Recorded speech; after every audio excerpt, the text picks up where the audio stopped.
Já, ég vil aðeins tala íslenska ríkisborgara, eða þá sem eru íslenski ríkisborgarar. Og kannski sérstaklega í framhaldi af því að Guðmundur er dæmdur eða fær ekki að bjóða sig fram í kosningum. Ég lít á hann sem Íslending. Ég veit ekki til annað en að hann sé fallið undir þá skilgreiningu.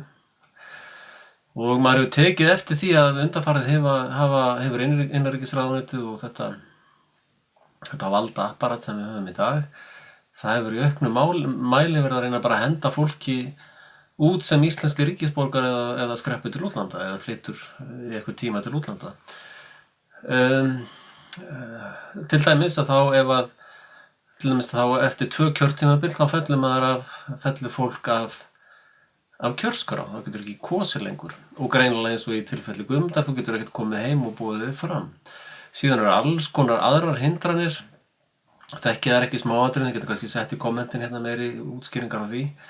En það ef maður til dæmis myndi velja, ef fólk velur að koma heim, þá alls konar vesen að komast aftur inn í heilbrigðiskerfið, að komast aftur inn í þjóðfélagið. Og þetta er mjög alvarlegt mál, af því að ég er til dæmis íslenskur ríkisborgari og ég bý erlendis og ég tel að það sé bara ekkert hægt að svipta svona fólk alls konar réttindum.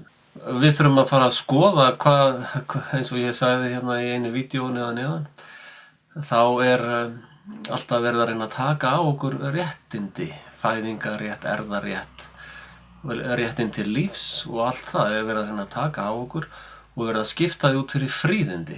Það eru ekki fríðindi að vera íslenskur ríkisborgari, það er réttur. Þannig við þurfum að fara að passa okkur á þessu mjög vel.